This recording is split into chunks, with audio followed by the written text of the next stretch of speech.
Halo semuanya, perkenalkan nama saya Syafa Aulitia dengan NIM 14056250074 dari Program Studi Pendidikan Sosiologi Universitas Negeri Jakarta.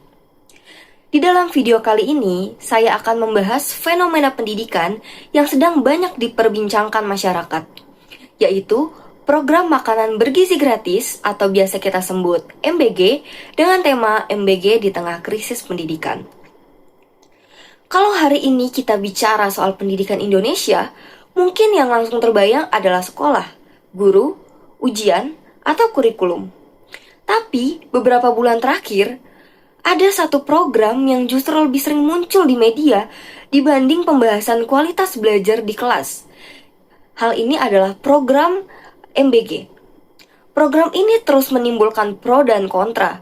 Ada yang menganggap MBG sebagai langkah besar untuk masa depan generasi muda Indonesia, tetapi ada juga yang mempertanyakan kenapa negara lebih fokus pada program makanan gratis, sementara banyak masalah pendidikan yang sampai sekarang belum terselesaikan.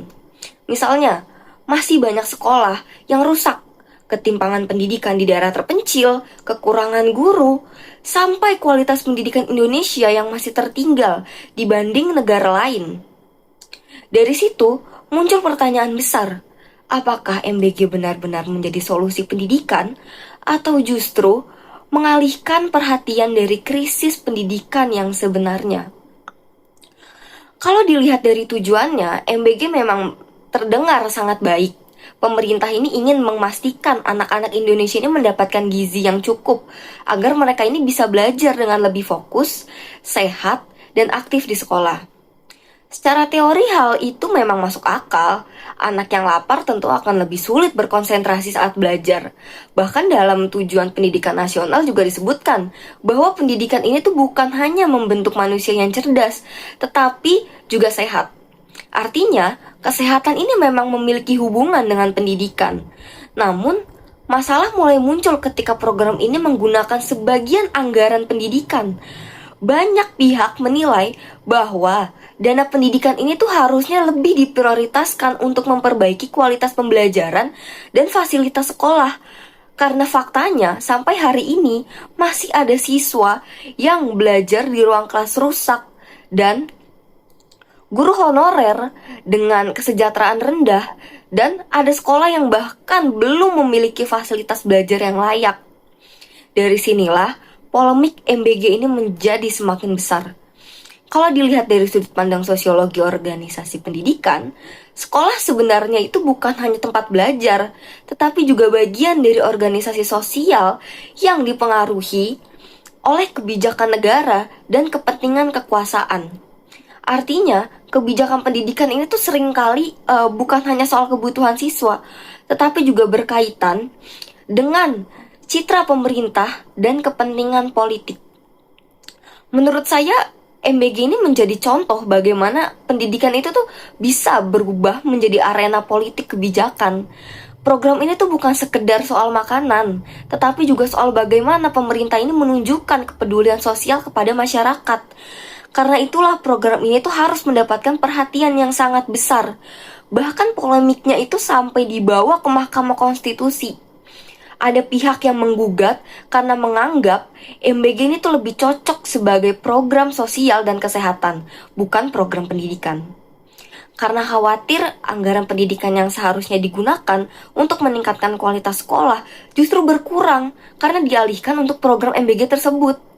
Tetapi di sisi lain, pemerintah itu berpendapat bahwa siswa yang sehat juga merupakan bagian dari tujuan pendidikan nasional.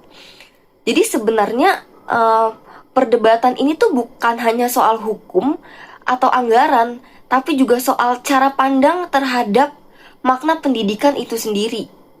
Menurut saya juga sebenarnya tidak sepenuhnya menolak MBG. Banyak orang ini setuju bahwa anak-anak itu memang membutuhkan asupan gizi yang baik.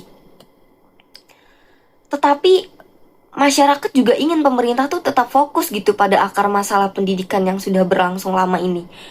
Karena pendidikan ini kan bukan cuma tentang siswa yang bisa makan di sekolah, tapi juga tentang kualitas pembelajaran yang mereka dapatkan.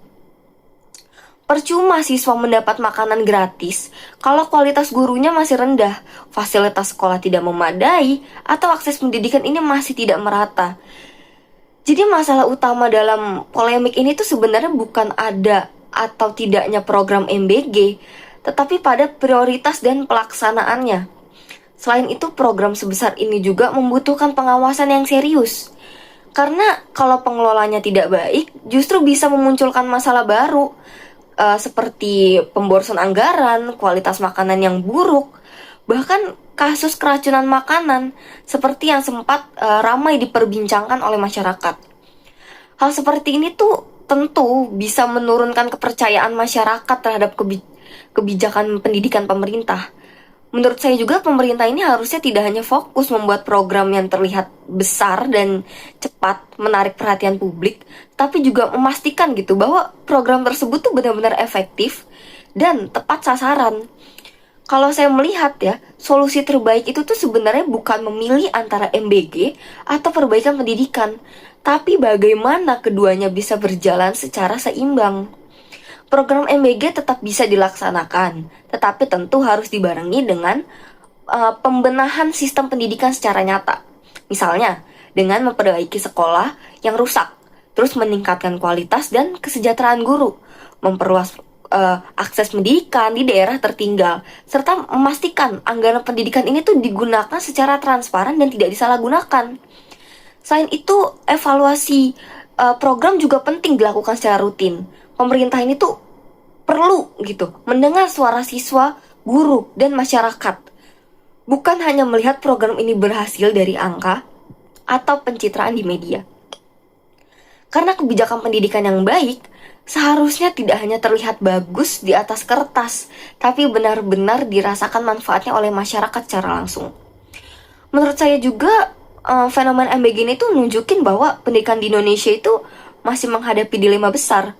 Di satu sisi negara ingin membangun generasi yang sehat melalui program gizi, tetapi di sisi lain masyarakat ini juga menuntut kualitas pendidikan yang lebih baik dan lebih merata.